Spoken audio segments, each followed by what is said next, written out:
சூரியனுக்கு ஒரு கிரகணம் ஏற்படக்கூடிய முறையில அந்த இயற்கையில மாற்றங்கள் ஏற்படுது. சூரிய கிரகணம், சூரியனுக்கும் பூமிக்கு மத்தியில சந்திரன் வந்து குறுக்க நின்றுது. அதை நிற்கக்கூடிய நாளை இத்தனாம் தேதி தான். எவ்வளவு ஒழுக்கமா, எவ்வளவு சின்சியரா ஒழுங்கா அந்த வேலை நடந்துகிட்டு இருக்குன்னு பாருங்க. இவ்வளவு பக்குவமாக நடந்து கொண்டிருக்கும் பொழுது அது ஒரு கடவுள் தான் இருந்தா நடக்கும். இவ்வளவு சீரா நடந்துகிட்டு இருக்கு. சீரா நடக்கிறது தாங்க ஒரு கடவுள் இருக்காருங்க ஆதாரம். கடவுள் இருக்கிறாருங்கிறதுக்கு ஆதாரம், அவர் ஒருத்தராக இருப்பாருங்கிறதுக்கு ஆதாரம். அதையும் குர்ஆன் தெளிவா சொல்லுது. ஒரு கடவுள் தான் இருக்கணுங்கிறது. அதையே நான் விவரிச்சுக்கிட்டு போகல. இரண்டாவது கடவுளுடைய இலக்கணமாக திருமறை குர்ஆன் சொல்கிறது அல்லாஹு சமத். அதே ஒரு வசனத்தை நான் பேசி முடிக்க போறேன். அல்லாஹு அஹத்னு சொல்லி முடித்து விட்டது. அடுத்தபடியாக அல்லாஹு சமத், அல்லாஹ் எந்த விதமான தேவையும் அற்றவன். அல்லாஹ்னு சொன்னா, கடவுள்னு சொன்னா தேவை இருக்கக்கூடாது. கடவுளுக்கு மகன் தேவையில்லை, கடவுளுக்கு மனைவி தேவையில்லை, கடவுளுக்கு உணவு தேவையில்லை, கடவுளுக்கு இன்ன பிற ஆசாபாசங்கள் தேவையில்லை, கடவுள் கைலாய மலையிலே போய் உறங்க வேண்டிய அவசியமில்லை, கடவுள் தனியாக பள்ளி அறையிலே பள்ளி கொள்ள வேண்டிய அவசியமும் இல்லை, அவருக்காக திருப்பள்ளி எழுச்சி பாட வேண்டிய அவசியமும் இல்லை, தூங்குகின்ற கடவுளை திரும்ப போய் எழுப்பிவிட வேண்டிய அவசியமும் இல்லை, கடவுளிடத்திலே சேவிப்பதற்காக காணிக்கைகளையும் கட்டணங்களையும் கொண்டு போய் செலுத்துவதும் தேவையில்லை, கடவுளை நெருங்குவதற்காக இடையிலே ஒரு புரோக்கரை வைத்துக் கொள்ள வேண்டும் என்பதும் கூட தேவையில்லை. ஒரு தேவை மற்றவன்னா நல்லா புரிஞ்சுக்கணும். அல்லாஹ் சமதுங்கிறத தான் இஸ்லாமிய கடவுள் கொள்கைக்கும் ஏனைய கடவுள் கொள்கைக்கும் உள்ள முக்கியமான வித்தியாசம். கடவுளை நீ நினைக்கிறதா இருந்தா உனக்கு தர்றவனா தான் கடவுள் இருக்கணும், வாங்கி திங்கிறவனா இருக்கக்கூடாது. உனக்கு தர்றவன் தான் கடவுள், வாங்கி திங்கிறவன் உன்ட்ட யாசகம் கேட்கிறவன். கடவுள் வந்து காணிக்கைகளை எதிர்பார்க்கக்கூடிய கடவுளர்களை புரோகிதர்கள் தங்களுடைய வருமானத்திற்காக படைத்தார்கள். காணிக்கைகளை கடவுளுக்கு செலுத்துங்கள், கொண்டு வந்து கொட்டுங்கள் என்று சொல்வதற்காக வேண்டி கடவுளுக்கு வந்து இந்த மாதிரியான அம்சத்தை எல்லாம் கொண்டு வந்து கொடுத்தார்கள். அதை படைக்கக்கூடியவர்கள் நாங்கள் தான் இருப்போம், லேவி கோத்திரம் தான் படைக்குவோம், பிராமண கோத்திரம் தான் படைக்குவோம், அப்படியெல்லாம் சொல்லி அதை தங்களுக்கு உரிமையாகவும் ஆக்கி கொண்டார்கள். அது லேவி கோத்திரத்தினுடைய செயல்களை நான் அடுத்த தலைப்புல நான் சொல்லுவேன், விஷயத்துக்கு மாத்திரம் வர்றேன். கடவுள்னு சொல்லக்கூடியவன் எப்படி இருக்கணும்னு சொன்னா எந்த தேவையும் இல்லாதவனா இருக்கணும். யாரிடத்தும் எந்த தேவையும் அவனுக்கு தேவையில்லை, யார்கிட்ட எதுவும் கேட்கக்கூடாது, யார்கிட்ட எதுவும் வாங்கக்கூடாது. இந்த அடிப்படையை ஒழுங்கான முறையில் புரிஞ்சுக்கிட்டோம்னு சொன்னா இஸ்லாமிய கடவுள் கொள்கையை சொல்லி மக்களை ஏமாற்றவே முடியாது. வேற எந்த கடவுள் கொள்கையை சொல்லியும் உலகத்துல மக்களை ஏமாத்தலாம். என்கிட்ட பாவ அறிக்கை பண்ணு, நான் கருத்தட்ட சொல்லிக்கலே அட்ஜஸ்ட் பண்ணி விடுவேன், என்கிட்ட வந்து மன்னிப்பு கேளு, அந்த கூண்டுலையர் நின்று என்கிட்ட வந்து தவறு செஞ்சுட்டேன்னு சொல்லிட்டு போ, மன்னிச்சிடுறேன், சீட்டு தர்றவங்க அடக்கம் பண்ணும் போது போடு. அதெல்லாம் பெந்த கோஸ்டில் இருக்கா இல்லையான்னு எனக்கு தெரியல, இருக்குது சில பேருக்கு, அதை நான் சொல்லித்தான் ஆகணும். ஆக பலவிதமாக ஏன் இந்த கடவுள் பேரால இப்படிலாம் சொல்ல முடியுது? கடவுளை சரியா அறிமுகப்படுத்தல. கடவுள்னா ஒரு தேவையும் இல்லாதவனா இருக்கணும். உனக்கு தர்றவன் என்ன கடவுள்? வல்லாஹு ஹுவல் கனியு வ அன்துமுல் ஃபுக்கரா. அல்லாஹ் தான் கனி, ஒரு தேவையும் இல்லாதவன், நீங்கள் எல்லாம் தேவையாக கூடியவர்கள், உங்களுக்கு உள்ளதை எல்லாம் அல்லாஹ்விடத்தில் கேளுங்கள் என்றெல்லாம் சொல்லக்கூடிய ஒரு மார்க்கம். கடவுளை பற்றி எவனும் கடவுள் பேரை சொல்லி ஏமாற்றக்கூடாது என்பதற்காக இவ்வளவு ஒத்தை வார்த்தையிலே, சமத் என்ற ஒரு வார்த்தையிலேயே கடவுளை பற்றி 35:15 நம்பர் சொன்ன திருக்குரான் 35:15 அல்லாஹ் தான் கனி, ஒரு தேவையும் இல்லாதவன், நீங்கள் எல்லாம் தேவையாக கூடியவர்கள் என்று அல்லாஹ் தெல்ல தெளிவாக சொல்லி காட்டுகிறான். ஆக கடவுள் என்று சொல்லக்கூடியவன் பிறரால் ஏமாற்றுவதற்கு கருவியாக பயன்படக்கூடாது என்பதற்காக கடவுளை இவ்வளவு தெளிவாக அறிமுகப்படுத்தி மனிதனை செம்மையான வழிக்கு கொண்டு செல்வதற்கான பாதையை இஸ்லாம் போட்டு தந்தது. உலகத்திலே கடவுளை எப்படியெல்லாம் அறிமுகப்படுத்தினார்கள் என்று நான் உங்களுக்கு அடையாளம் காட்ட தேவையில்லை. இந்த கடவுளை தவறாக அறிமுகப்படுத்திய காரணத்தினால்தான் நாத்திகர்கள் தோன்றினார்கள், மதங்களை விமர்சித்தார்கள், மதம் அபில் போன்றது என்றார்கள், மதம் என்றதுக்கு பெயர் கூட வைத்தார்கள், மார்க்கங்களுக்கு மதம் என்று கூட பெயர் வைத்தார்கள், சுரண்டலுக்காக ஏற்பட்ட ஒரு வழிமுறை என்று சொன்னார்கள். இந்த மாதிரி எல்லாம் கடவுளை இஸ்லாம் அறிமுகப்படுத்தவில்லை. தேவையற்றவன். ஒரு சின்ன சந்தேகம் மாற்று மதத்தவர்களுக்கு வரலாம், முஸ்லிம்களில் கூட சிலருக்கு வரலாம். கடவுள் தேவையற்றவன் என்று சொன்னால் எதற்காக கடவுளுக்காக நீ அறுத்து பலியிடு என்று சொல்லுகிறார்? எதற்காக கடவுளுக்காக போய் தர்மம் கொடு என்று சொல்லுகிறார்? எதற்காக கடவுள் பெயரால அதை செய் இதை செய் என்றெல்லாம் சில உலக பொருட்களை செய்யும்படி சொல்கிறார் என்று சில பேருக்கு சந்தேகம் வரலாம். ஒரு விஷயத்தை நீங்கள் நன்றாக புரிந்து கொள்ள வேண்டும். கடவுளுக்கு செய்வது என்று சொன்னால் இஸ்லாமிய பார்வையில் ஏழைகளுக்கு செய்வது என்று பொருள் புரிந்து கொள்ள வேண்டும். பெருமானார் ஸல்லல்லாஹு அலைஹி வஸல்லம் அவர்கள், எங்களுடைய நபிகள் நாயகம் ஸல்லல்லாஹு அலைஹி வஸல்லம் அவர்கள் சொன்னார்கள், மறுமை நாளையிலே சில மனிதர்கள் கொண்டு வந்து நிறுத்தப்படுவார்கள். அவர்களிடத்திலே அல்லாஹ் கேட்பான், நான் சாப்பாட்டிற்கு எனக்கு உணவுக்கு ஓமையாக, அல்லாஹ்க்கு பசிக்குன்னு நினைச்சுக்கிறாங்க, அல்லாஹ் வளைக்கிறாங்க. மறுமையில் நிறுத்தப்பட்டு இறைவன் விசாரிப்பான். எப்படி விசாரிப்பான்? இது புகாரி உட்பட பல ஹதீஸ் நூல்கள் இடம்பெற்றிருக்கிறது.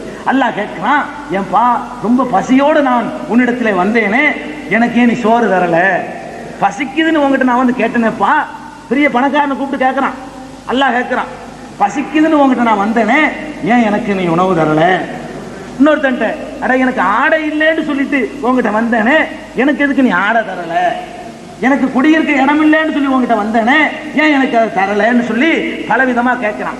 ஒவ்வொருத்தரும் சொல்றான், இல்லாது உனக்கு ஆடையா, உனக்கு சோறா, உனக்கு இல்லடமா, உனக்கு நாங்க தரணுமா? நீ தான் ஒரு தேவை இல்லாதவன் ஆயிட்டியே, நீ எப்ப எங்கிட்ட வந்த? நீ வந்ததை நாங்க ஒரு நாளும் பார்க்கலையே. பைபிள் வேணாம், பைபிள் வேணாம், இஸ்லாமிய கொள்கை மட்டும் சொல்லுவோம். என்ன பைபிள்ல உதாரணமா வருது, உண்மையா சொல்லப்படுது. நம்ம இஸ்லாமிய இது மட்டும் சொல்லிடுவோம்.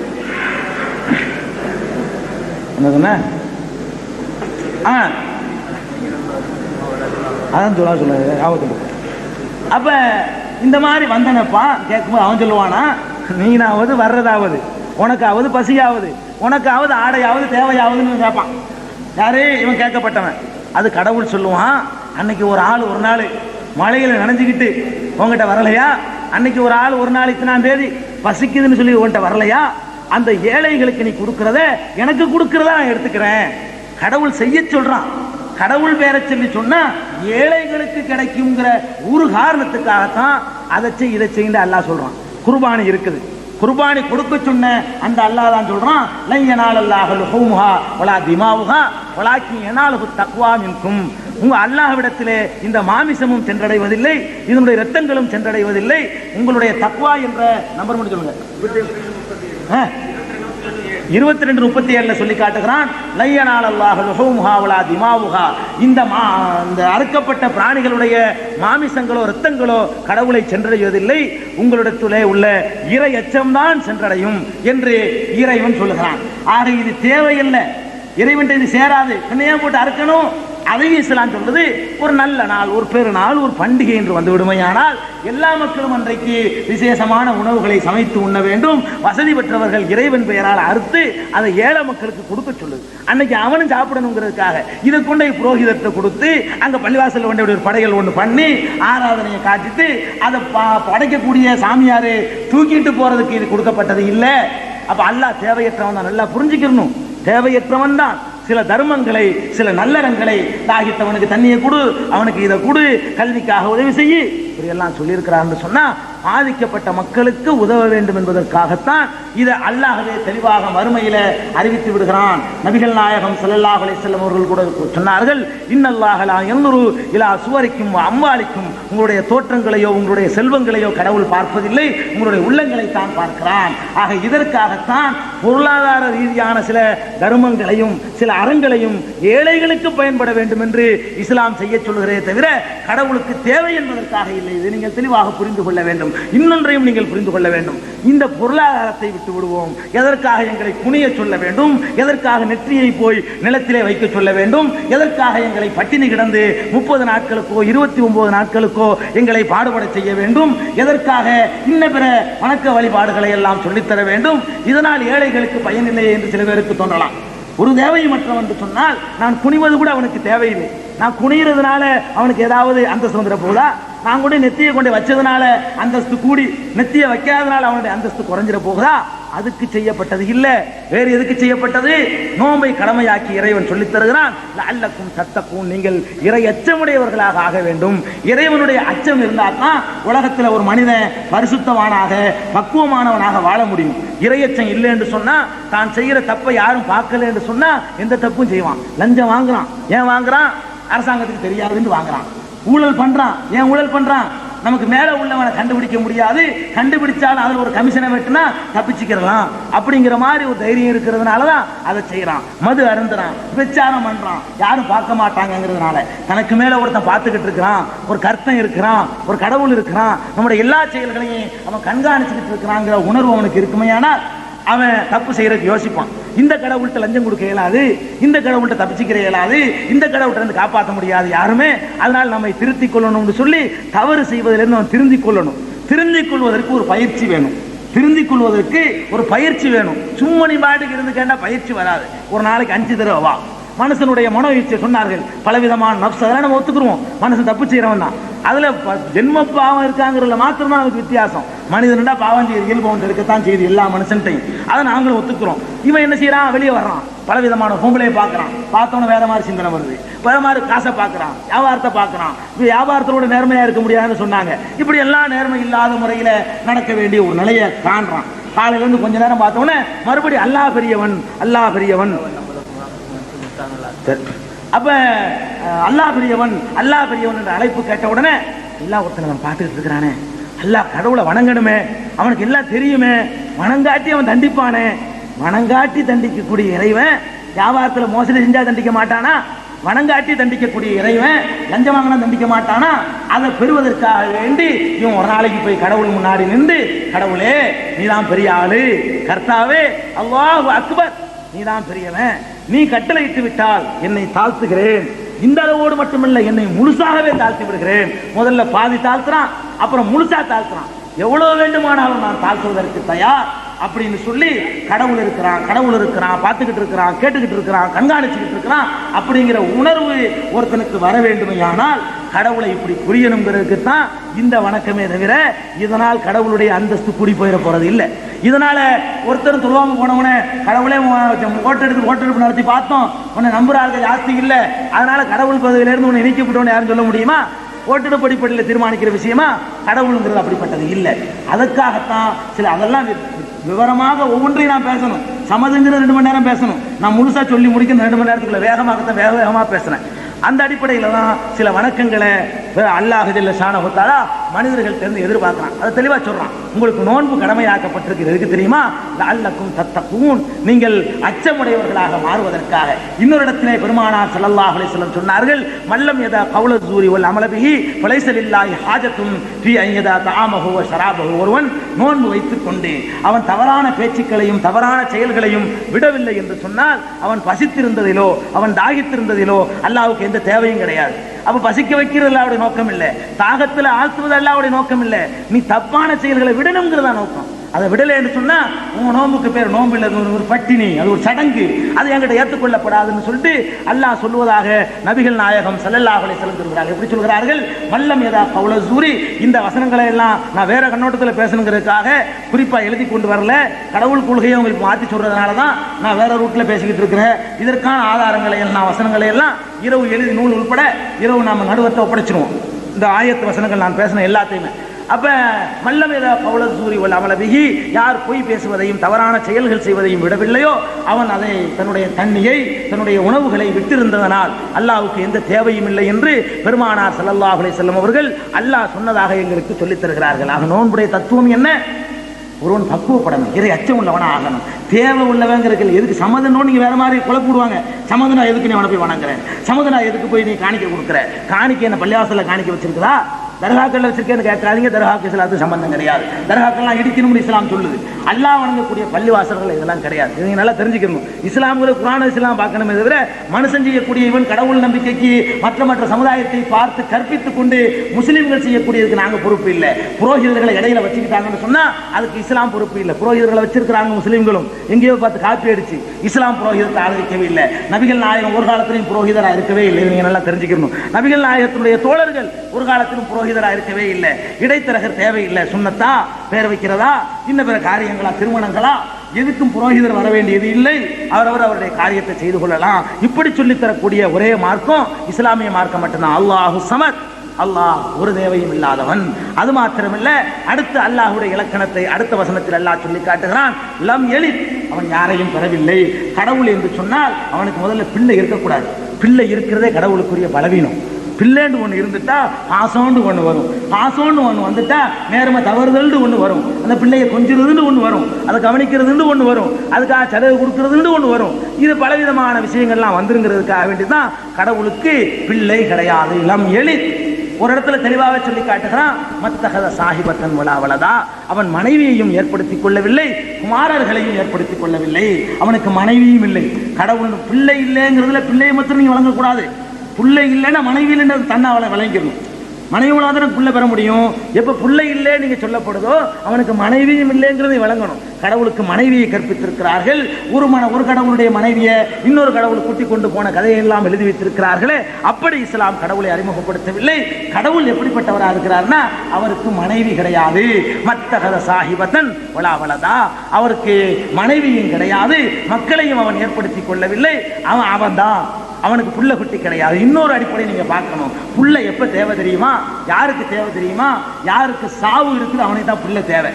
மனிதன் நல்லா நீங்க புரிஞ்சுக்கணும். இது அன்புனாலையும் பாசத்தினாலையும் புள்ள மேல அப்படி முகபத்தா இருக்கிறா நீங்க விளங்கிக்கிற கூடாது. நானே சாக மாட்டேன்னு சொன்னா நான் புள்ளை விரும்ப மாட்டேன். எதுக்கு நான் புள்ள வேணும்னு விரும்புறேன்? எனக்கு முதுமை இருக்குது, நான் செத்துருவேன், இவ்வளவு சம்பாரிச்சிருக்கிறேன், அதை அனுபவிக்கணும். என்னது நம்பர்லாம் பிந்தி வச்சிருக்கோம். சரி,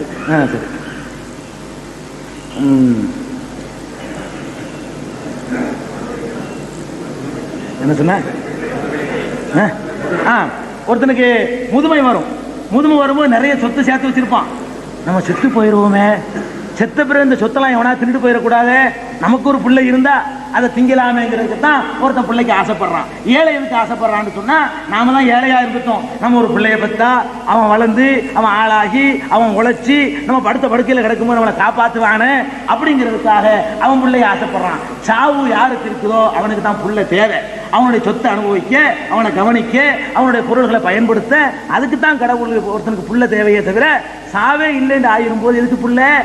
அல்லாஹ் இன்னொரு இடத்துல ஆயத்துல் குர்சின்னு சொல்லக்கூடிய இடத்துல சொல்றான், எனக்கு சாவு இல்லைங்கிறான். அல்லாஹு லா இலாஹ இல்லாஹு, அல்லாஹ்வை தவிர வேறு கடவுள் கிடையாது.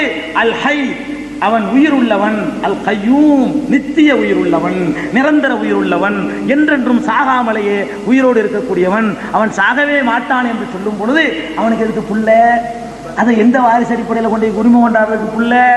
இன்னும் சொல்ல போனா கடவுளுக்கு புள்ள இருக்குமையானால் கடவுளுங்கிற அந்த தர்மம் தவறி போயிடும்.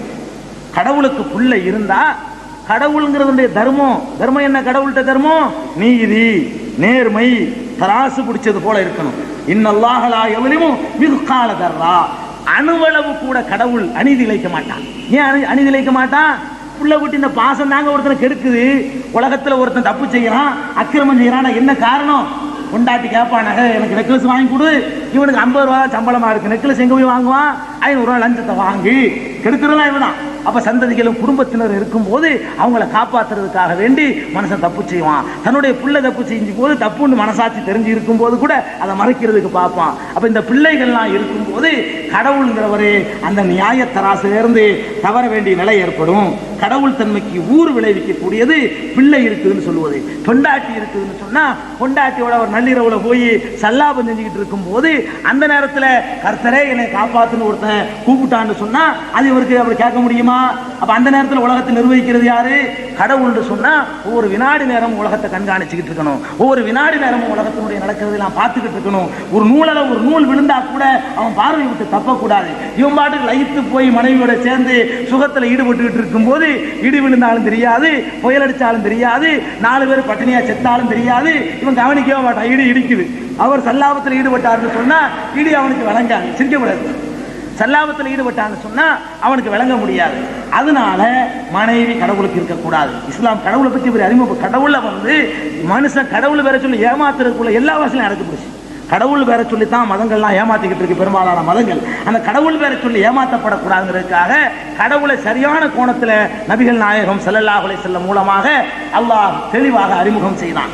கடவுள்னா இந்த மாதிரி ஏமாத்தாது. லம் யலித், அவன் யாரையும் பெறவில்லை, பொண்டாட்டிக்குள்ள இல்லை. இன்னொரு இடத்துல சொல்லி காட்டினா உலம் எளிது உலம் யூலத், அதை தொடர்ந்து சொல்லுகிறான். அவன் யாராலும் பெறப்படவும் இல்லை. கடவுளுங்கிறவன் யாரையும் பெற்றெடுக்கவும் இல்லை, யாராலும் பெறப்படவும் இல்லை. அதாவது கடவுளுக்கு தகப்பன் கிடையாது, கடவுளுக்கு தாய் கிடையாது. கடவுளுக்கு தாயும் தந்தையும் இருக்குமையானால் கடவுளா இருக்கிறதுக்கு அவங்களுக்கு தான் ரொம்ப தகுதி உண்டு. இவனே பெற்றிருக்கிறாங்களே, இவனே கடவுளே உருவாக்கினால் கடவுளா போயிடுவாங்களாங்க. கடவுளுக்கு ஒரு தாயும் கடவுளுக்கு ஒரு தந்தையும் இருந்தால் 2 விதமான பலவீனங்கள் ஏற்படுது. அப்ப கடவுளுக்கு முன்னாடியே கொஞ்சம் பேர் இருந்தாங்கன்னு ஆயிடுது. கடவுளுக்கு தாயும் தகப்பனும் இருந்தா கடவுளுக்கு முன்னாடி அந்த தாய் தகப்பன் இருந்ததுனால கடவுள் இவங்களை எல்லாம் உருவாக்கலட்டு கடவுளுடைய பவர் குறைஞ்சு போயிடுது. கடவுள்னு சொன்னா அவர் தான் ஆதியானவரா இருக்கணும், அவர் தான் மூலவரா இருக்கணும், அவர் தான் முதன்மையானவரா இருக்கணும். அப்படிப்பட்டவரா இருக்கிறவருக்கு பேர் தான் கடவுளா இருக்க முடியும். தாய் தகப்பன் இருந்தா அங்க கடவுள் தன்மை அடிபட்டு போயிடுது. முடிஞ்சு போச்சு, அவங்களே கடவுள் ஆயிடுறாங்க. அந்த மாதிரியான பலவீனங்களுக்கெல்லாம் இஸ்லாம் கடவுள் ஆட்படுத்தல. லம் யூலத், அவன் யாராலும் பெறப்படவும் இல்லை, அவன் யாரையும் பெறவும் இல்லை, அவன் யாராலும் பெறப்படவும் இல்லை என்று திருமறை குர்ஆன் தெள்ளத் தெளிவாக கடவுளை பற்றி இங்கே அடையாளம் காட்டுகிறது.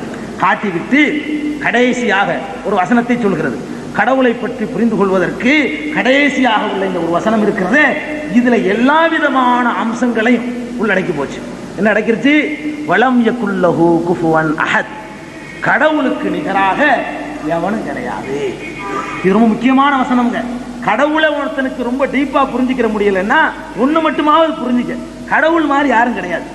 ஒன்னு நல்லா தெளிவா புரிஞ்சுக்கணும். வலம் யகுல்லஹு குஃபுவன் அஹத், கடவுளுக்கு நிகராக எவனுமே இல்லை. இந்த ஒரு அம்சத்தை ஒருத்தன் புரிஞ்சுட்டான்னு சொன்னா கடவுள் பேரை சொல்லி ஏமாற்ற முடியாது. இன்றைக்கு என்ன செய்யறாங்க தெரியுமா? மதங்களின் பெயரால பல மதங்களில் நடந்துகிட்டு இருக்குது. இஸ்லாமிய கடவுள் சொல்றதுக்காக வேண்டி ஒப்பு நோக்கி நான் அதையெல்லாம் எடுத்துக்கிட்டு வர வேண்டி இருக்கிறது. மதத்தை சொல்லி கடவுளுங்கிறவர் ரொம்ப சூப்பர் பவரு, 1000 வால்டேஜ் மாதிரியான மின்சாரம் அவரு, அவற்றை போய் சாதாரண ஆட்க போய் கையை வச்சா ஷாக் அடிச்சிடும், தீந்து போயிடுவான். அதுக்காக வேண்டி என்ன செய்யணும்?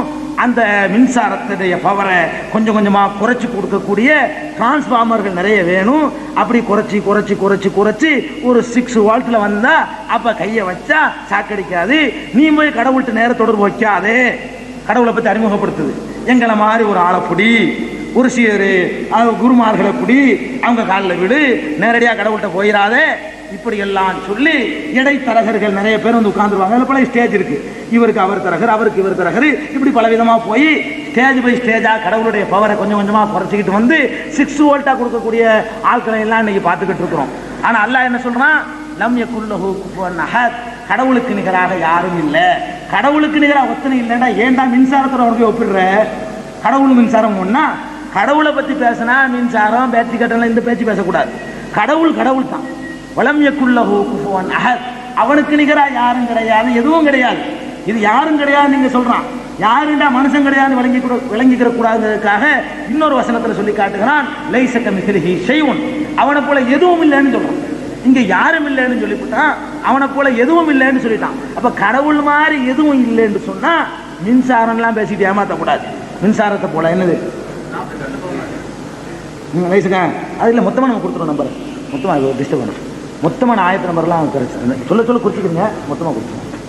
அப்ப லைஸ கமிஸ்லிஹி ஷைஉன், அவனை போல யாரும் கிடையாதுன்னு சொன்னதோட அவனை போல எதுவும் கிடையாது என்றும் அழுத்தம் திருத்தமா குர்ஆன்ல சொல்லிருச்சு. அல்லாஹ் கடவுளை பத்தி தெளிவா அறிமுகப்படுத்தினான். இந்த மாதிரி சொல்லும் பொழுது கடவுளை நெருங்கிறதுக்கு ஒரு புரோக்கர் வேணும், அந்த பவரை நமக்கு தாங்க இயலாது.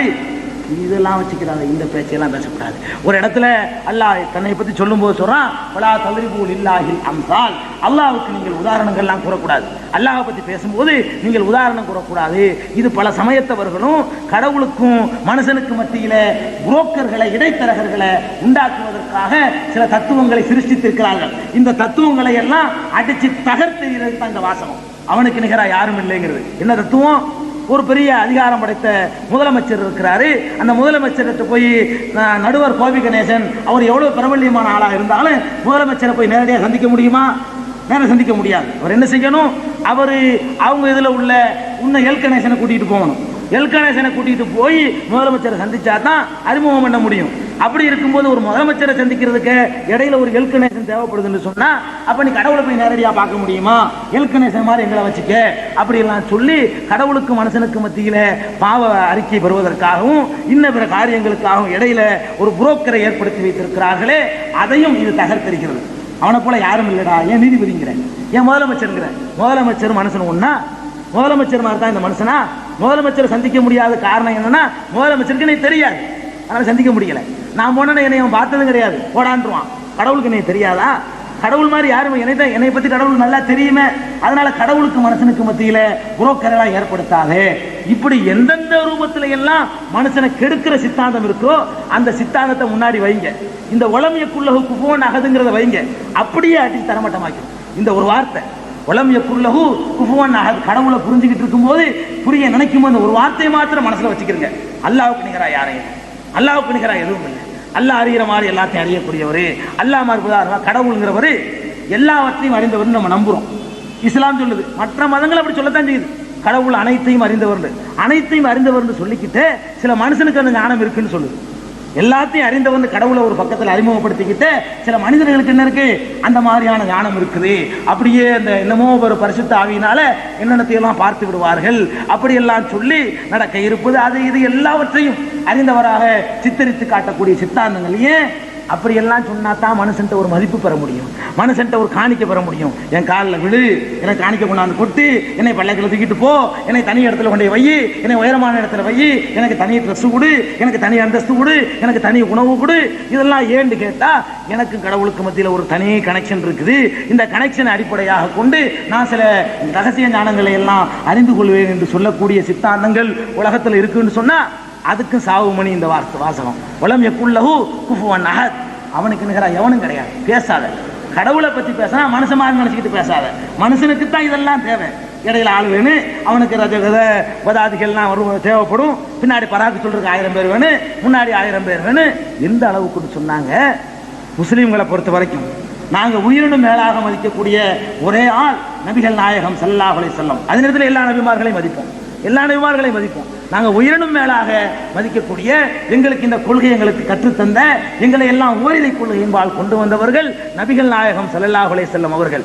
அவர்களை பற்றி யாராவது ஒன்றை பேசிவிட்டால் எங்களால் பொறுத்துக் கொள்ள முடியாத அளவுக்கு முஸ்லிம்கள் அவ்வளவு பிரியம் வைத்திருக்கிறார்கள். உலகத்திலே எந்த தலைவர் மீதும் அந்த சமுதாய மக்கள் கொண்டிருக்கிற அன்பை விட நபிகள் நாயகத்தின் மீது இஸ்லாமியர்கள் கொண்டிருக்கக்கூடிய அந்த பிரியம், அந்த அன்பு அளவிட முடியாத அளவிற்கு அதிகமாக இருப்பதை யாரும் மறுக்க முடியாது. எதையும் ஜீரணிச்சுக்கிடுவாங்க. இஸ்லாத் பெருமானார் ஸல்லல்லாஹு அலைஹி வஸல்லம் சொன்னா ஜீரணிக்க மாட்டாங்க. இவ்வளவெல்லாம் அன்பு வச்சிருக்கிற, எங்க உயிரினும் மேலாக மதிக்கிற நபிகள் நாயகத்துக்கு கூட கடவுள் தன்மை நாங்கள் கொடுக்க கூடாது. அவர் மனிதர் தான், மதிப்பு தனி. மனிதர்கள் மகா சிறந்தவர், அதெல்லாம் தனி. கடவுளா, கடவுள் அம்சம் பொருந்தியவரா, கடவுள்கிட்ட கேட்கறத போய் அவர்கிட்ட கேட்க முடியுமா? அப்படி தடுத்துச்சுங்க இஸ்லாம். எல்லா நபிமார்களும் ஏகத்துவத்தை போதிச்சாங்க, எல்லா நபிமார்களும் ஓரிரை கொள்கையை போதிச்சாங்க. எங்கள் நபிகள் நாயகம் ஸல்லல்லாஹு அலைஹி வஸல்லம் அவர்கள் ஓரிரை கொள்கையை போதித்தது மாத்திரமல்ல, அந்த ஓரிரை கொள்கைக்கு ஊறு விளைவிப்பதற்கு தன்னை கூட கருவியாக பயன்படுத்துவதற்கு ஒருபோதும் அவர்கள் சம்மதிக்கவே இல்லை. அவ்வளவு அணை போட்டு, அதனால்தான் இன்னைக்கு ஏகத்துவம் இன்னைக்கு நிலைநாட்டப்பட்டு இருக்கு. இன்னைக்கு ஏகத்துவத்தை முழங்க முடியுது. இஸ்லாத்தின் பெயரால தவறான கொள்கைகளை, கடவுள் கொள்கைகளை சொன்னா அது பனி போல உருகி போய்கிட்டு இருக்கிற காட்சியை பார்க்கிறோம். நபிகள் நாயகம் ஸல்லல்லாஹு அலைஹி வஸல்லம் அவர்களுடைய அருமை மகன் இப்ராஹிம் என்பவர் ஒரு நாள் இறந்து போய் விடுகிறார். இப்ராஹிம் என்பவர் இறந்து போய் விடுகிறார். அவருக்கு ஒரு ஆண் பிள்ளை இருந்துச்சு, அவர் இறந்து போயிடுறார் சின்ன வயசுல. அவங்க இறந்த உடனே மக்கள் எல்லாம் பேசிக்கிறாங்க, நபியுடைய மகன் இறந்ததுனாலதான் அன்னைக்கு கிரகணம் ஏற்படுது, வானத்தில் கிரகணம் ஏற்படுது, நபியுடைய மகன் இறந்ததுனாலதான் இந்த கிரகணம் ஏற்படுது அப்படின்னு பேசிக்கிறாங்க. வேற வேற ஆளா இருந்தா என்ன செய்யும், சம்பந்தம் இல்லாட்டா கூட சம்பந்தப்படுத்துவான். யாராவது ஒருத்தர் தலைவன் மூத்தா போன அன்னைக்கு மழை பெஞ்சிருச்சுன்னு சொன்னா வானமே அழுகுதும்பா. யாராவது ஒரு தலைவன் வர்ற அன்னைக்கு மழை பெஞ்சுன்னு சொன்னா தலைவருடைய மகிமையை பத்தியலா, அவர் காலை வச்சாரு மழை வந்துருச்சுமா. மழை வந்து இருக்கலாம், அவர் காலை வச்சிருக்கலாம். அட காலை வச்சதுக்கு மழை வச்சது சம்பந்தம் இருக்கானு சிந்திக்க மாட்டான். அப்ப நான் மழை இல்லாத எல்லா இடத்துலையும் அவனை கூட்டிட்டு போய் பெய்ய வைக்க முடியுமா? இவனுக்கே தெரியும். ஒரு தலைவனை தூக்குறதுக்காக வேண்டி அவன் வரும்போது மழை பெஞ்சா இவன் காலை வச்சான் புண்ணியமா மழை, ஒருத்தர் செத்து போகும்போது மழை வந்தா புண்ணியமா போனா வானமெல்லாம் அழுவுதான். இப்ப அழுவுதான். அப்ப கிருபை இப்படி எல்லாம் சொல்லி மக்களை ஏமாத்துறான். வெயில் அடிச்சா இவர் தாங்கிறான், மழை அடிச்சா இவர் தாங்கிறான், இப்படி எல்லாத்தையும் சொல்லி கடவுள் பேரால ஏமாத்திக்கிட்டு இருக்கான். நபிகள் நாயகம் ஸல்லல்லாஹு அலைஹி வஸல்லமுடைய அருமை தோழர்கள், ஆரம்ப படித்தளத்தில் இருந்த சில தோழர்கள் இந்த நிகழ்ச்சியோடு இந்த இப்ராஹிமுடைய மரணத்தை சம்பந்தப்படுத்துகிறார்கள். நபிகள் நாயகம் ஸல்லல்லாஹு அலைஹி வஸல்லம் என்ன சொன்னார்கள் தெரியுமா? யாருடைய மரணத்திற்காகவோ யாருடைய பிறப்புக்காகவோ இதெல்லாம் ஏற்படுவதில்லை, இறைவனுடைய கட்டளை பிரகாரம் நடந்து கொண்டிருக்கிறது.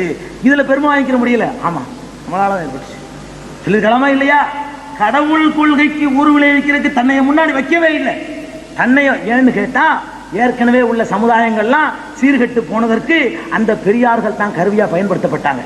யாரு போதிச்சாங்களோ அன்பே கடவுள் தான், அதாவது கடவுள் இல்லைன்னு அர்த்தம். அன்பே கடவுள்னு சொன்னா புத்தன், அன்பு தாண்டா கடவுள். இப்ப கடவுள் இல்லைன்னு அர்த்தம். கடவுள் இல்லைன்னு சொன்னவன் இன்னைக்கு கடவுள். நாத்திகனாக இருந்த புத்தன் வந்து இன்னைக்கு கடவுள் ஆயிட்டான். பெரியார் சுயமரியாதை பிரச்சாரம் பண்ணார், கடவுள் இல்லை இல்லைன்னு. அவர் இன்னைக்கு கடவுள்னா சில அம்சங்கள் கொடுக்கப்பட்டுருச்சு. அது ஒரு கல் என்று தெரிந்து கொண்டே அதுக்கு போய் மாலை போடப்படுது. கல்லுக்கு உணராது, கல்லு கேட்காது, கல்லு எதையும் புரிந்து கொள்ள முடியாது என்று சொல்லிக்கொண்டே அதற்கு மாத்திரம் மாலை போடுவது அவர்களுக்கு வித்தியாசமாக தெரியவில்லை. காரணம், அதை அவர் உயிரோடு இருக்கும்போது தடுக்க முடியவில்லை. இது மனிதன் பெருமையை விரும்பக்கூடிய இயல்பு இயற்கையாக வந்து விடுகிறது. அது மாதிரி அண்ணா அடங்கி இருக்கிற திசை நோக்கி வணங்கிவிட்டு என் காரியத்தை துவக்குகிறேன் என்றும் சொல்கிறார்கள். அதை எப்படி திசையை நோக்கி வணங்க முடியும்? அப்ப வணங்கக்கூடிய தெய்வங்கள் மாறி இருக்கே தவிர, வணக்க முறைகள் மாறி இருக்கே தவிர வேற ஒண்ணும் மாற கிடையாது. தெய்வம் மாறி போச்சு, வணங்குகின்ற முறை மாறி போச்சு. தேங்காய் பழம் கூடாதுன்னு சொன்னா மாலையும் மலர் வளையம் மாத்திரம் கூடுமா? அதை மாத்திரம் உணர்ந்து கொள்ளுமா? இப்படி எல்லாம் விரும்புறது மனிதனுடைய இயல்பு. இப்படிலாம் விரும்புவோம் ஒரு மனுஷன். ஒரு சராசரி மனிதன்கிற லெவல்ல இருந்தா நான் விரும்பிடுவேன், இதை இவர் விரும்பிடுவாரு. அல்லாஹ்வுடைய தூதர்ங்கிறதுக்கு இது ஆதாரம் இல்லை. இந்த மாதிரி எல்லாம் பெருமை வரக்கூடிய பல சந்தர்ப்பங்கள்ல ஒரு குட்டு மண்டையில உட்கார், இந்த பேச்சு பேசக்கூடாது. அல்லாவின் மீதும் அல்லாவும் நீங்களும் நினைச்ச மாதிரி தான் இது நடந்துச்சுன்னு ஒருத்தர் சொல்றாரு. மாஷா அல்லாஹு விஷயத்த அல்லாஹ் நினைச்ச மாதிரியும் நீங்க நினைச்ச மாதிரியும் நடந்துச்சு இது அப்படின்னு நபிகள் நாயகம் ஸல்லல்லாஹு அலைஹி வஸல்லம் பார்த்து சொல்லும் பொழுது என்ன சொன்னாங்க? லா மாஷா அல்லாஹ், மாஷா அல்லான்னு சொல்லு, அல்லாஹ் நாடினபடி அப்படின்னு சொல்லி நான் நினைச்சபடின்னு சொல்லாதே. அல்லாவோட ஜாயிண்ட் ஆக்குற விஷயத்துக்கு இடமே கொடுக்கல. அல்லாவுடைய தூதர்னு சொல்றதை தான் விரும்புனாங்க. தூதர்ங்கிறத கூட அவ்வளவு பெருமையா விரும்பல. அஷ்ஹது அன்ன முஹம்மதன் அப்துஹு வ ரசூலுஹு. முதல்ல அப்து, அல்லாஹ்வுடைய அடிமைனா, அப்புறம் அல்லாஹ்வுடைய ரசூல். முதல்ல ரசூலுங்கிற அந்தஸ்து கூட உரிமை கொண்டாடலங்க. கடவுளின் பக்கம் எவ்வளவு முழுமையா மக்களை கொண்டு போனாங்கன்னு பாருங்க. நபியை பத்தி பேசுறேன்னு நினைக்காதீங்க. கடவுளுக்கு முகமதின் பேரை சொல்லி கூட ஒருத்தன் கடவுள் கொள்கையை ஏமாற்ற முடியாதுங்கிறதுக்காக நான் சொல்ல வர்றேன். இந்த கொள்கையை பிரச்சாரம் செஞ்சுட்டு கூட அவருக்கு அது இடமே கொடுக்கல.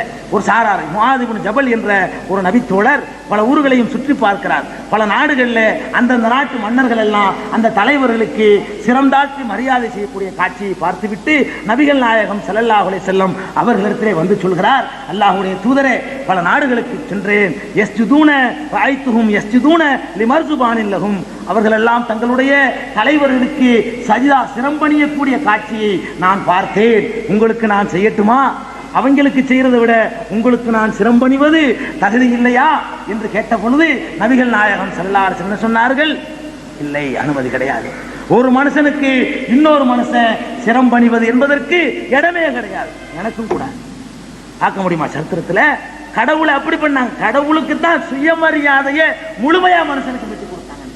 சுயமரியாதையை, பகுத்தறிவை, ஒருத்தன் தன்மானத்தை எந்த கட்டளையும் மனுஷன் அவன் என்ன தலைவனா இருந்தாலும் சரி, அவன் தலைவனை ஆயிட்டதுனால மனுஷத்தன்மைக்கு அப்பாற்பட்டு போயிட்டான்னு நினைக்கிற கட்டத்துல தான் மனுஷனுடைய சுயமரியாதை பறிபோகுது. அதுக்கு காரணங்கள் நிறைய இருக்கலாம். நபிகள் நாயகம் ஸல்லல்லாஹு அலைஹி வஸல்லம் அவர்கள் தன் பெயரை கூட அதுக்கு பயன்படுத்தல. இன்னும் சொல்ல போனா ஒரு ஆளுக்காக இன்னொரு ஆள் எழுந்து நிற்பதையும் கூட தடுத்தார்கள் மரியாதைக்காக. நபிகள் நாயகம் ஸல்லல்லாஹு அலைஹி வஸல்லம் அவர்கள் எங்களை நோக்கி வந்து கொண்டிருக்கும் பொழுது நாங்கள் எல்லாம் உட்கார்ந்து கொண்டிருப்போம்.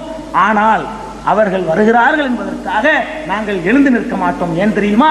அதை அவர்கள் வன்மையாக வெறுத்த காரணத்தினால், மரியாதைக்காக வேண்டி, தான் வர்றோங்கிறதுக்காக வேண்டி எந்திரிச்சு நின்று பின்னாடியே சீட கோடிகளை கூட்டிக்கிட்டு போகணும். இந்த விளையாட்டுக்கு இடம் கொடுக்கல.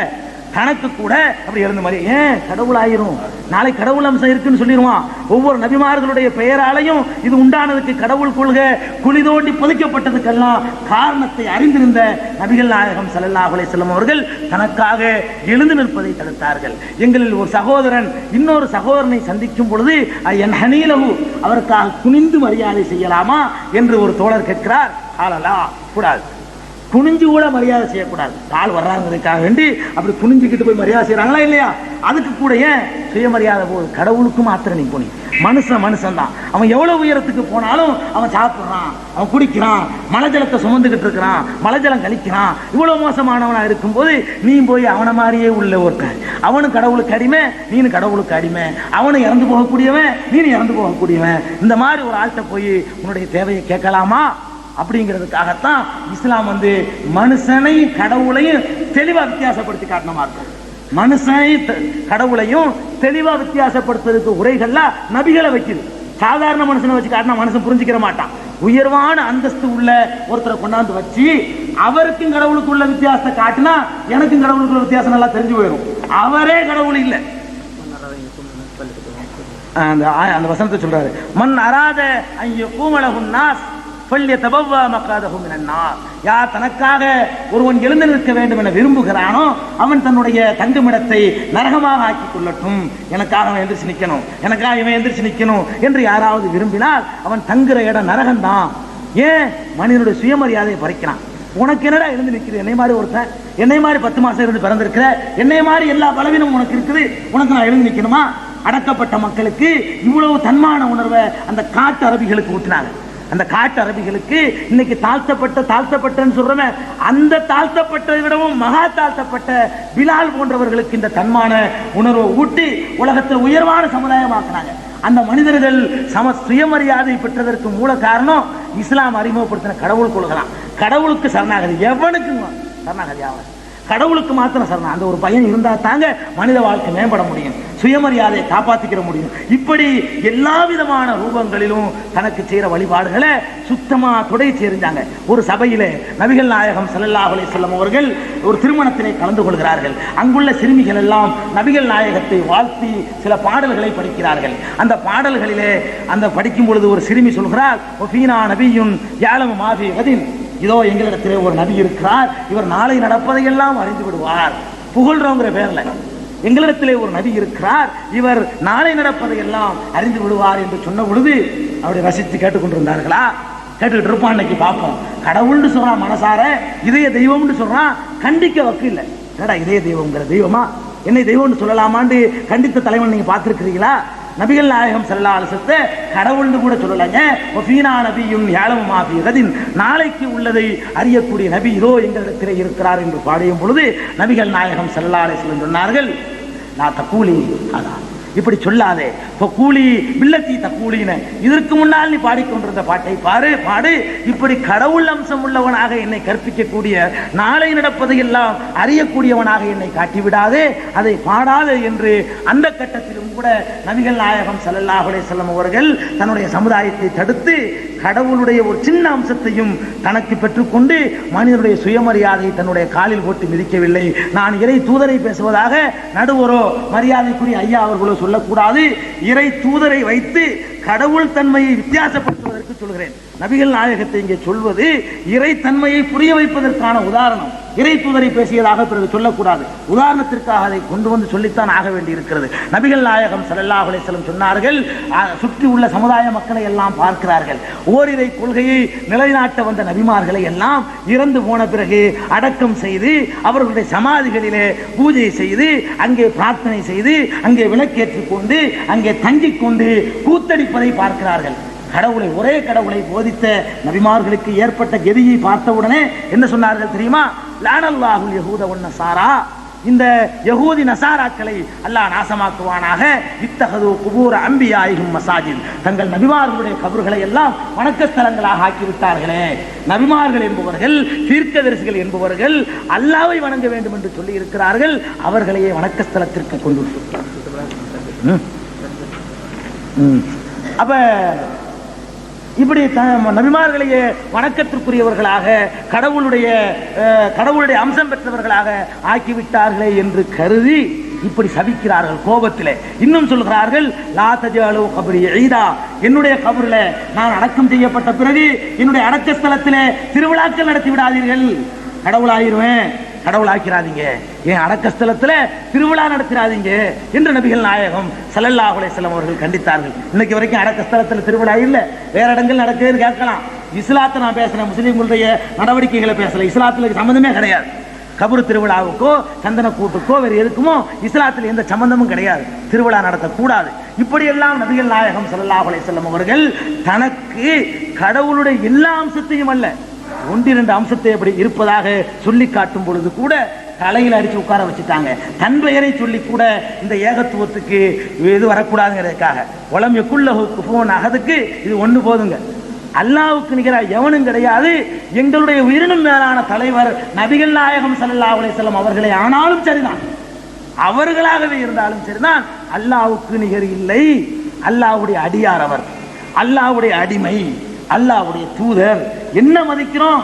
இந்த உயிரினும் மேலான ஓரிரை கொள்கையை எங்களுக்கு அவர் தான் சொல்லி தந்தார், நாங்க மதிப்போம். சும்மா சொல்லி தரல, அதாவது லேவியர் கோத்திரத்தில் பிறந்து சொல்லி தரல, காட்டுமிராண்டி கூத்தனத்தில் பிறந்து அந்த சொல்றதுக்காக அடி வாங்கி உத வாங்கி இதை நிலைநாட்டுவேங்கிறதுக்காக வேண்டி நாடு கடக்கிற நிலை ஏற்பட்டும் கூட, கல்லடிபட்டும் கூட, முள்ளடிபட்டும் கூட, கடைசி வரைக்கும் இதிலேயே தன்னுடைய பெரும் செல்வந்தராக இருந்து எல்லா செல்வத்தையும் இழந்து தன்னுடைய எல்லா இதையும் இழந்து எங்களுக்கு ஓரிரை கொள்கையை சொல்லித்தந்த காரணத்தினால் அவர்களை நாங்கள் ஒரு தலைவராக மதிக்கிறோம். அவ்வளவுதானே தவிர வேற நாங்க அவங்கள கடவுள் அம்சம் பெற்றவராக அவங்கள கூட நம்பவே மாட்டோம். இதை இறைவன் கூட திருமறை வசனத்தில் தெளிவாக சொல்லி காட்டுகிறான். மெய்யாக நாம் ஒவ்வொரு சமூகத்தாரிடத்திலும் அல்லாஹ்வை நீங்கள் வணங்குங்கள், சைத்தான்களை விட்டும் நீங்கள் விலகிச் செல்லுங்கள் என்று போதிக்குமாறு நம் தூதர்களை அனுப்பி வைத்தோம். தூதர்களை அனுப்புனது எதுக்கு? அல்லாஹ் மாத்திரம் வணங்குங்கப்பா, தீய சக்திகளை வணங்காதீங்க, வேற யாருக்கும் வழிபடாதீங்க, பெரியாரை வழிபடாதீங்க, பெரியார்களை வழிபடாதீர்கள், மகான்களை வழிபடாதீர்கள், சமாதிகளை வழிபடாதீர்கள், கல்லை வழிபடாதீர்கள், மண்ணை வழிபடாதீர்கள், மரத்தை வழிபடாதீர்கள், உயிரோடு இருப்பவனை வழிபடாதீர்கள், செத்தவனை வழிபடாதீர்கள், நினைவு சின்னங்களை வழிபடாதீர்கள், தூணை வழிபடாதீர்கள், துரும்பை வழிபடாதீர்கள், அல்லாஹ் ஒருவனை மாத்திரமே வழிபடுங்கள். இதை சொல்லித் தருவதற்காகத்தான் நாம் ஒவ்வொரு சமுதாயத்திற்கும் தூதர்களை அனுப்பி வைத்தோம். எனவே அந்த சமுதாயத்தவர்களிலே அல்லாஹ் நேர்வழி காட்டியோரும் இருக்கிறார்கள், வழிகேடே விதிக்கப்பெற்றோரும் அவர்களில் இருக்கிறார்கள் என்று சொல்லி அல்லாஹ் ஜல்ல ஷானஹு தஆலா கூட இந்த இறை தூதர்கள் அனுப்பப்பட்ட நோக்கத்தை இந்த வசனத்திலே சொல்லி காட்டுகிறான். ஆக எங்களுடைய கடவுள் கொள்கை என்ன தெரியுமா? கடவுள் வேறு, மனிதன் வேறு என்பதுதான். கடவுளும் மனிதனும் வேறு என்றால் இப்படி வேறு இல்லை. இமயமலைக்கும் கடுகுக்கும் உள்ள வித்தியாசம் கூட இல்லை, ஒப்பிட்டு காட்ட முடியாத கடவுள். அது கடவுள் தான். கடவுளையும் ரசூல் ஸல்லல்லாஹு அலைஹி வஸல்லம் ஒப்பிட்டு காட்டும் போது கூட இப்படி நாங்கள் சொல்ல மாட்டோம். ரசூல் ஸல்லல்லாஹு அலைஹி வஸல்லம் ஒரு 50 அடி உயரம்டா, அல்லாஹ் 1000 அடி உயரம்னு கூட சொல்ல மாட்டோம். இப்படியெல்லாம் கூட ஒப்பிட்டு காட்ட முடியாது. அவனை பற்றி பேசவே முடியாது. அவனுடைய லெவலே வேற. அப்படிப்பட்ட ஒரு மகா சர்வசக்தனாக நாங்கள் அல்லாஹுவை நம்புகிறோம். அப்படி நம்ப வேண்டும் என்று எங்களுடைய இஸ்லாம் சொல்லித் தருகிறது. இந்த அல்லாஹுவை சொல்லித்தரக்கூடிய இன்னொரு வசனத்தையும் சொல்லி என்னுடைய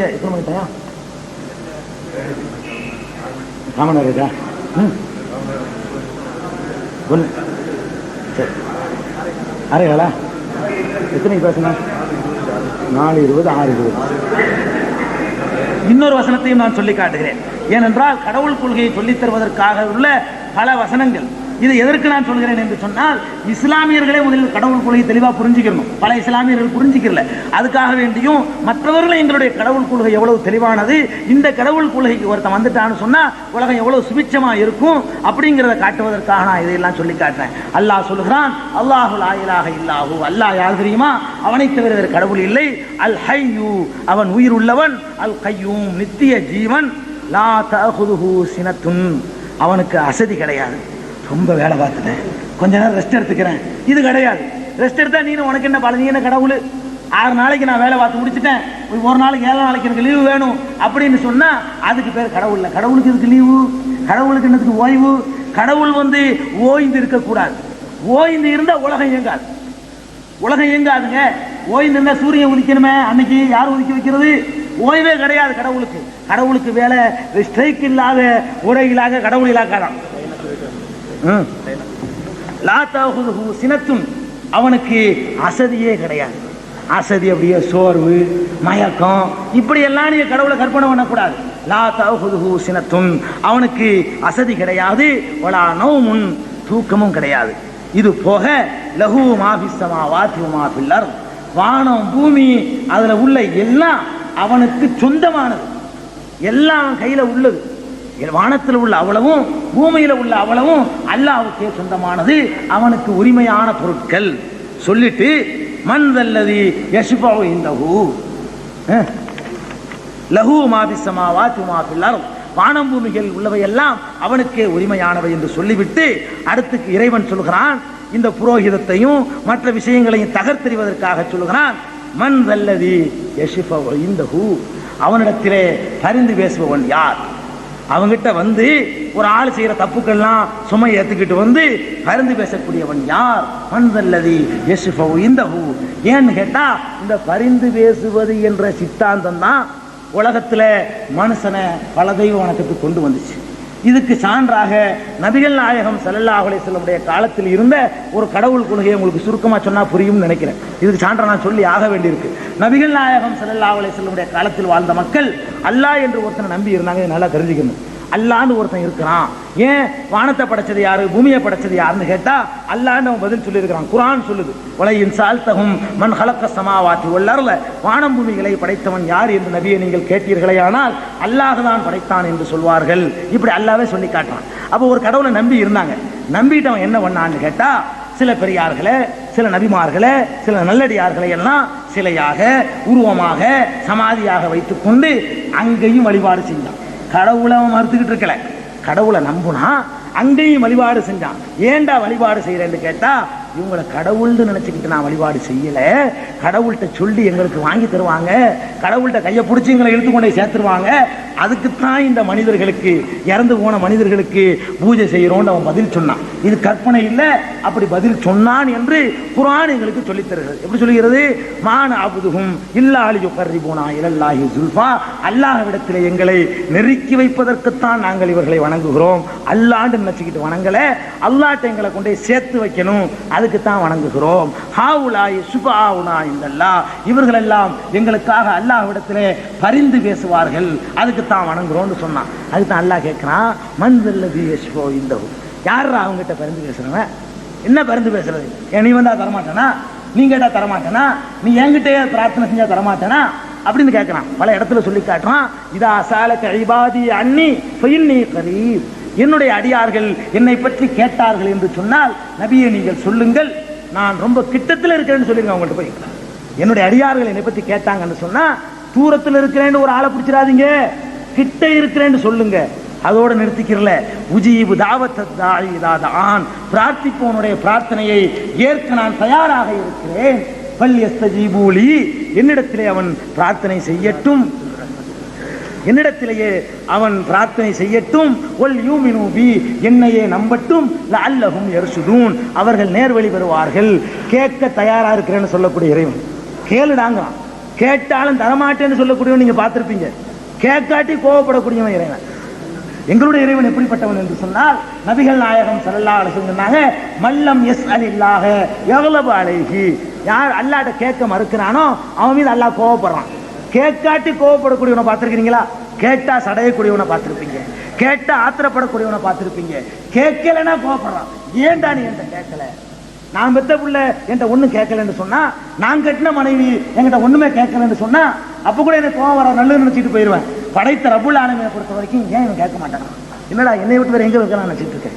என்னை தவிர ஒரு கடவுள் உனக்கு இருக்குதா? கேளுன்னு சொல்லக்கூடிய இறைவன். என்னை பற்றி கேட்டார்களே ஆனால் நான் அருகே இருக்கிறேன், கிட்ட இருக்கிறேன், நேர கேளு. புரோக்கர் வேணாம், தரகர் வேணாம், டைரக்ட் த்ரூ கனெக்ஷன் வா, நேரடி கனெக்ஷனுக்கு வா அப்படின்னு சொல்லி அழைக்கிறான். அதுக்கு தான் மன்தல்லதி யஷ்ஃபவு இந்தஹு, அவனிடத்திலே பரிந்து பேசக்கூடியவன் யார்? இன்னொரு இடத்துல அல்லாஹ் சொல்றான், பாவிகளையே கூப்பிடுறான். பாவிகளையே கூப்பிடுறாங்க. எப்படி கூப்பிடுறான்? யா இபாதி அல்லதீன அஸ்ரஃபு அலா அன்ஃபுஸிஹிம், தங்களுக்கு தாங்களே பாவம் செய்து விட்ட எங்கள் அடியார்களே. பாவம் செய்கிறது மனித இயல்பு, பல நப்சுகளும் தூண்டும். பாவம் செய்வான் மனுஷன், பிறவி பாவம் இல்ல கிரியை பாவம். அவன் பாவம் செய்வான், அவனை பார்த்து கடவுள் கூப்பிடுறான். எப்படி கூப்பிடுறான்?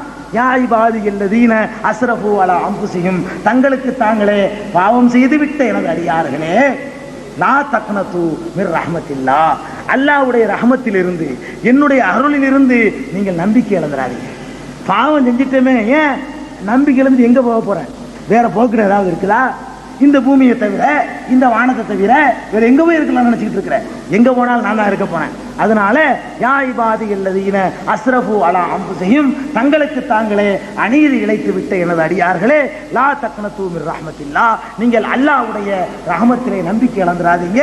இன்னல்லாஹ யக்ஃபிரு ذுனூப ஜமீஆ, எல்லா பாவத்தையும் அல்லாஹ் டைரக்டா மன்னிப்பான். மன்னிக்கிறதுக்கும் கூட இடையில ஒரு புரோகிதர் தேவையில்லை, ஒரு புரோக்கர் தேவையில்லை, ஒரு பழி தேவையில்லை, யாரும் வந்து சுமக்க தேவையில்லை. இன்னல்லாஹ யக்ஃபிரு ذுனூப ஜமீஆ, எல்லா பாவத்தையும் அல்லாஹ் மன்னிப்பான் அப்படின்னு சொல்லி பாவம் செய்யறதுக்கு லைசன்ஸ் கொடுக்குறா யாரும் நினைச்சுக்க கூடாது. இப்படி ஒரு சித்தாந்தம் இருக்குமே ஆனால் அவன் நல்லா திருடுவான், பல பொருள்களையும் கொள்ளையடிப்பான், கொலை செய்வான், அதெல்லாம் மன்னிச்சுட்டா என்ன ஆகுறது அப்படின்னு யாரும் கேட்கக்கூடாது. மன்னிக்கிறதுனுடைய அளவுகோல் என்ன என்பதை எங்கள் நபிகள் நாயகம் ஸல்லல்லாஹு அலைஹி வஸல்லம் சொல்லித் தர்றாங்க. இறைவனுக்கு செய்த பாவத்தை தான் இறைவன் மன்னிப்பான். நல்லா தெரிஞ்சுக்கணும். தொழுக சொல்றான், தொழலையா, கெஞ்சி கேட்டுக்கிட்டியா, இனிமே ஒழுங்கா தொழுவுறேன்னு தீர்மானிச்சுக்கிறியா, மன்னிச்சிருவான். அது மாதிரி நோன்பு வைக்கலையா, இவ்வளவு ஆழம் தெரியாம இருந்துட்டியா, அது இனிமே திருந்திடுறியா, ஒழுங்கா வைக்க போறேங்கிறியா, மன்னிச்சிருவான். திருடிட்டு அடுத்தவன் பொருள் அபகரிச்சுட்டு அடுத்தவன் வீட்டுல இருந்து ஒரு 4 அடியை சேர்த்து செவத்தை தள்ளி வச்சுக்கிட்டு அங்க கொண்டு வேலையை அடைச்சிக்கிட்டு இந்த மாதிரி மனுஷனுக்கு நீ துரோகம் செஞ்சா அதை அல்லாஹ் மன்னிக்க மாட்டான். நல்லா தெரிஞ்சுக்கணும். மன்னிப்பாங்கிறது பாவத்துக்கு லைசன்ஸ் இல்ல.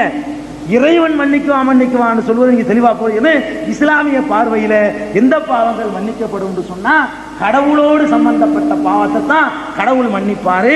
மனுஷனோட சம்பந்தப்பட்ட பாவத்தை கடவுள் மன்னிக்க மாட்டாரு. அவன் உரிமையில கை வைக்க மாட்டாருங்க. அவ்வளவு சுயமரியாதை கடவுள் கொடுக்கிறாரு பாருங்க. கடவுள் கூட மனுஷனுக்கு எவ்வளவு மனித உரிமைக்கு எவ்வளவு முக்கியத்துவம் கொடுக்குறான்னு பாருங்க. நபிகள் நாயகம் ஸல்லல்லாஹு அலைஹி வஸல்லம் சொன்னாங்க, ஒரு மனிதன் செய்யக்கூடிய நல்லறங்கள்லயே இஸ்லாமிய பார்வையில அறப்போர்ல தன்னுடைய உயிரை பலியாக்குறதா நல்லறம். அதாவது அறப்போர்ல ஒரு நீதின்னு ஒரு விஷயம் தெரியுது, அந்த நீதிக்காக வேண்டி போராடும், அநீதியை எதிர்த்து போராடும். அந்த போராட்டத்தில் ஒருத்தன் தன்னுடைய உயிரை பலி கொடுத்துட்டான்னு சொன்னா அதை ஷஹீது, ஷஹாதத்து என்று இஸ்லாம் சொல்லும். ஒரு மனிதன் அடையக்கூடிய பதவிகள்லயே பெரிய பதவி அதுதான். ஏன்னா நியாயத்துக்காக, நேர்மைக்காக, அக்கிரமத்தை எதிர்த்து, அநியாயக்கார அரசனை எதிர்த்து, அக்கிரமமான ஆட்சியை எதிர்த்து, அக்கிரமக்காரன் தலைவனை எதிர்த்து, இப்படி எல்லாம் ஒருத்தன் தன் வாழ்வை தியாகம் பண்றான்னு சொன்னா அதுக்கு நிகரான ஒரு நல்லறம் இஸ்லாமிய பார்வையில் எதுவும் கிடையாது. அதை பத்தி நபிகள் நாயகம் சொன்னாங்க, யுகுஃபருலி ஷஹீதி, ஷஹீத் இருக்கார அவருக்கு மன்னிக்கப்படுது குல்லு தன்பின். ஷஹீதுன்னு அர்த்தம் செஞ்சிட முன்னாடி, ஷஹீதுன்னா உயிர் தியாகி, நல்ல லட்சியத்திற்காக உயிரை விட்டவர், அவருக்கு மன்னிக்கப்படுகிறது குல்லு தன்பின், எல்லா பாவமும் மன்னிக்கப்படுகிறது, இல்ல தைன், கடனை தவிர. கடனை கூட மன்னிக்க மாட்டேங்கிறான். கடன்கிறது ஒரு கொள்ளையோ ஒரு அக்கிரமமோ இல்லை, இவருடைய சம்மதத்தோட தான் அந்த கடனை வாங்கியிருக்கிறேன். அந்த கடனை தீர்த்தா தான் கடவுள் மன்னிப்பார். கடனை தீர்க்கணும். கடன் இருந்துட்டு மூத்தா போய் இந்த கடன் கொடுத்தவன் இறைவன்ட்ட வழக்கு கொண்டு வந்தா இவனுடைய நல்லறங்களை எல்லாம் பறித்து அங்கே கொடுக்கப்படும் இஸ்லாம் எச்சரிக்கை. நல்லா கவனிக்கணும். பாவம் செய்யலான்னு இது சில பேர் தப்பா புரிஞ்சிருக்கிறாங்க. வேற மார்க்கங்கள் வேண்டுமானால் அப்படி சொல்லலாம், வேற மார்க்கங்கள் வேண்டுமானால் அந்த மாதிரி சொல்லலாம். அப்ப வேற மார்க்கங்கள் வேண்டுமானால் அந்த மாதிரியான சித்தாந்தத்தை சொல்லலாம். இஸ்லாத்தை பொறுத்த வரைக்கும் மன்னிக்கிறதுக்கு அர்த்தம் நீங்க விளங்கிக்கிறேன்னு, இறைவனுக்கு செய்யற பாவம், இறைவன் சில வணக்க வழிபாடுகளை சொல்லி இருக்கிறான், அதுல தவறும் பொழுதுதான் இறைவன் மன்னிப்பான். நபிகள் நாயகம் சொன்னாங்க, முஃப்லிஸ், முஃப்லிஸ்ன்னு சொன்னா அதுக்கு என்ன சொல்றது தமிழ்ல? திவால். அதாவது திவால்னு சொன்னாங்களே இல்லையாங்க, எல்லாத்தையும் பாப்பார். இந்த பாப்பரா போனவன் யாருன்னு தெரியுமான்னு கேட்கிறாங்க. நபித்தோழர்கள்ட்ட பார்த்து ஒரு நாள் கேட்கிறாங்க, ததுரூன மணில் முஃப்லிஸ். முஃப்லிஸ் அதாவது நிறைய சம்பாரிச்சிருப்பான், சம்பாரிச்சு திடீர்னு மஞ்சள் நோட்டீஸ் விட்டுருவான், அவன் தான் முஃப்லிஸ்ங்கிறது. இவன் யாருன்னு உங்களுக்கு தெரியுமான்னு கேட்கிறாங்க. அப்ப சஹாபாக்கெல்லாம் சொன்னாங்க, யார்கிட்ட நிறைய சம்பாரிச்சு எல்லாத்தையும் இழந்துட்டானோ அவன் தான் இந்த பாப்பர் கேசு அப்படின்னாங்க. அப்ப நபிகள் நாயகம் ஸல்லல்லாஹு சொன்னாங்க, அவன் இல்ல முஃப்லிஸ், நிறைய தொழுது இருப்பான், நிறைய நோன்பு வச்சிருப்பான், நிறைய நல்லறம் செஞ்சிருப்பான், நிறைய வாரி வாரி வழங்கியிருப்பான். இந்த நிலையில அவனை திட்டிருப்பான், இவனை அடிச்சிருப்பான், அவனை பேசியிருப்பான், அவன் சட்டையை பிடிச்சி இழுத்திருப்பான், அவனை குத்தி காட்டியிருப்பான், இவனை பத்தி கோல் சொல்லியிருப்பான். இந்த மாதிரி நிலையில ஒருத்தன் வருவான், வந்து மறுமையில நிற்கும் போது சம்பந்தப்பட்டவர்கள்லாம் இறைவன்ட்ட கேசு கொண்டு போவாங்க. இவன் செஞ்ச நல்லறங்கள்லாம் ஒண்ணு ஒண்ணா அதுக்கு பதிலா அங்க அர்த்தத்தை தீர்க்க முடியும். இங்கேண்டா வேற ஏதாவது கொடுத்துக்கலாம். அங்க நல்லறங்களுடைய அந்த நன்மை மார்க்கு தான் அங்க வைத்து, அவனுடைய மார்க்கு கொஞ்சம் கொஞ்சமா மைனஸ் ஆகி இவன் கணக்குல சேர்க்கப்படுது. கடைசியில உழவு வணக்க வழிபாடுகள் செஞ்சு ஒண்ணும் இல்லாம போயிடுவான் அப்படின்னு சொல்லி தருது. அது மன்னிக்கிறதுக்கு வேற மாதிரி இருக்கு. அதுக்காக சொல்றேன், மன்னிக்கிறதுங்கிற சித்தாந்தம் உலகத்துல பாவத்துக்கு லைசன்ஸ் கொடுக்குன்னு நினைக்கிற கூடாது. இதெல்லாம் மன்னிக்கல, இறைவனுக்கு செய்யற பாவங்களை இறைவன் மன்னிக்கிறான். அதுக்காக இந்த உதாரணத்தை சொல்லிக்கிறேன். அப்ப இந்த மாதிரி எல்லாம் மன்னிக்கக்கூடியவனாக இருக்கிறவன் சொல்றான், ஆதிகளே யாயிபாதி அல்லதீன அஸ்ரஃபு அலா அன்ஃபுஸிஹிம், தங்களுக்கு தாங்களே பாவம் செய்துவிட்ட என்னுடைய அடியார்களே, லா தக்னது மிர் ரஹ்மத்தில்லாஹ், அல்லாஹ்வுடைய அருளிலே, கடவுளுடைய அருளிலே நீங்கள் நம்பிக்கை இழந்துராதீங்க. நீங்க கூட நம்பிக்கை இழந்துராதீங்க. என்ன பாவம் செஞ்சிருந்தாலும், கடவுளுக்கு எப்படிப்பட்ட தவறு செஞ்சிருந்தாலும் அதுக்கு அவன்கிட்ட மன்னிப்பு கேளுங்க, மன்னிப்பான். மனுஷனுக்கு செஞ்சா அதுக்கு பரிகாரம் காணுங்க. எந்த அளவுக்குன்னா, ஒரு ஆள் வர்றார், ஒரு ஆளுடைய ஜனாசா வருது, ஜனாசான்னா பிரேதம், அவருடைய உடம்பு, இறந்து போன உடம்பு வருது தொழுகை நடத்துவதற்காக நபிகள் நாயகம் ஸல்லல்லாஹு அலைஹி வஸல்லம் காலத்தில். அப்ப கேட்கிறாங்க, இவருக்கு கடன் இருக்கிறவங்களுக்கு தெரியுது, இவருக்கு நான் தொலை வைக்க மாட்டேன், இவருக்கு கடன் இருக்கிற காரணத்தினால அந்த கடனை யாராவது தீர்த்தா தான் நான் தொலை வைக்குவேங்கிறாங்க. ஒரு ஆள் நான் தீர்க்கிறேன் எதா கடனை தீர்க்கணுங்கிறதுக்காக வேண்டி, இந்த மனுஷனுக்கு கடன் கொடுத்தவன் நாளைக்கு மறுமையில கோர்ட்ல கேஸ் கொண்டு வரக்கூடாதுங்கிறதுக்காக வேண்டி இவனுடைய கடனுக்கு யாராவது தீர்த்தா தான் நான் தொலை வைக்குவேங்கிறாங்க. ஒரு ஆள் கடனுக்கு பொறுப்பேற்றுக்கிறாரு, அதுக்கப்புறம் அவருக்கு தொழுகை நடத்துறாங்க. மனித உரிமைகள்ல கை வைக்கிற பாவத்தை நான் இங்க சொல்லல, கடவுளுக்கும் மனுஷனுக்கும் இடையிலான பாவங்களை கடவுள் மன்னிப்பாரு, மனுஷனுக்கு இடையில் செய்த பாவத்தை உயிரோடு இருக்கும்போது அவங்ககிட்ட பரிகாரம் தடிக்கணும். உன்னை திட்ட மன்னிச்சிக்க, உன்னை பேசிட்ட மன்னிச்சிக்க, உன்னை அடிச்சுட்டேன் மன்னிச்சிக்க, உன் வீட்டு பொருளை திருடிட்டேன் இந்த பத்திரமா வச்சுக்க அப்படின்னு சொல்லி அதுக்கு என்ன பரிகாரம் எப்படி செய்யணுமோ அப்படியெல்லாம் அந்த பாவ மன்னிப்புக்கு இஸ்லாம் வந்து ஒரு வழி சொல்லி தருது. ஆக இந்த மாதிரியாக கடவுள் கோவில்களை இஸ்லாம் அனுமதிக்குது, அறிமுகப்படுத்துது. அதுக்கு தான் அல்லாஹ் சொல்லி காட்டுறான், மன் தல்லதி யஷ்ஃபஉ இன்தஹு, கடவுளிடத்திலே பரிந்துரை செய்யக்கூடியவன் யார். அதே நேரத்தில் இல்லாத சொல்ல முடியும். உடனே ஐயா முகமது நபி அவர்கள், ரசூல்லா அவர்கள் சென்றார்கள், கபா ஆலயத்திற்குள்ளே சென்றார்கள். ஒரு 359-60 சிலைகள் இருந்தன. ஜால் ஹக்க வக்ஸல் பாத்தில இன்னல் பாத்தில சசுகா என்று சொல்லி ஒரு இதை சொல்லி, மெய் வந்து விட்டது, பொய் அழியக்கூடியது, நிச்சயமாக அழியக்கூடியது என்று சொல்லி ஒரு 359 சிலைகளையும் தூக்கி போட்டு உடைத்தார்கள்.